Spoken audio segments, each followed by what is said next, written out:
nag-comment sa akin na may nakita daw sila sa drawer ko. Shoot, amare, may sex toy daw ako. Hiniba ko na yung pagbigkas at baka may nanonood na conservative. Nagulantang nga ako dahil hindi ko naman sinasadyang ipakita. Pero eri na lang din naman at nahuli nyo na ako, i-reveal ko na sa inyo. Ang tatalas kasi ng mata nyo, shoota kayo.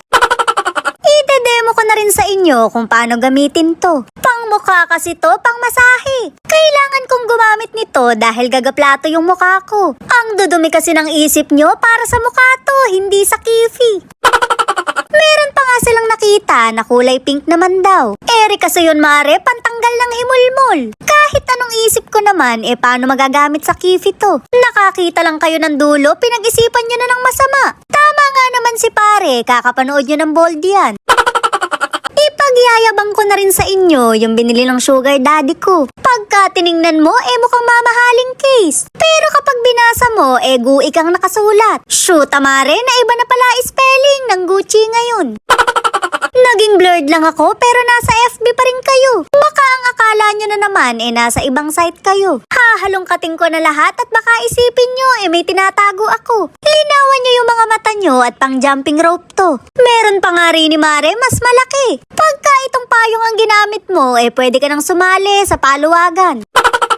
Huwag muna kayong aalis dahil there's more. Marami pa akong drawer dito na ipapakita sa inyo. Mga mamahaling bag to kaya magsipikit na lang kayo. Mare, pinakamahal yata dito wala pang 1,000. Sa Siapi lang ako bumibili dahil kuripot ako. Hindi mo ako mapapabili ng mamahalin at baka bigla na lang bumula yung bibig ko. Pero ang totoo niyan wala lang talaga akong pambili. Pero kahit mumurahin to, cute naman at matibay. Wala naman kasi sa presyo yan kundi sa nagdadala. Syempre mare, kwento ko to kaya ako yung mainam. Pero wag ka, naglalaway naman sa mga bag ni Heart Evangelista. Isang bag pa lang yata nun, kapresyo na ng buhay ko. Pero kung magkakapambili man siguro ako, sa ibang bagay ko ilalaan. Yung mga kuripot na katulad ko, hindi magpapawala ng milyon. Pero sa ngayon, konsumisyon lang muna ang meron ako.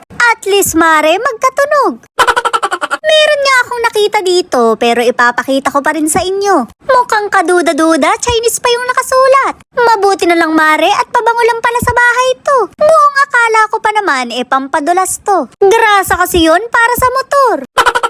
Siguro naman malinaw na ang lahat para sa mga nagdududa. Bawasan nyo ang pagkain ng kalabasa at masyadong nakakalinaw ng mata. Wala akong sex toy, panay bag lang to. Okay pa naman yung relasyon ko mare, kaya ito lang muna hilig ko. O diba, napakaraming bag pero sa inuman hindi naman nag-aambag.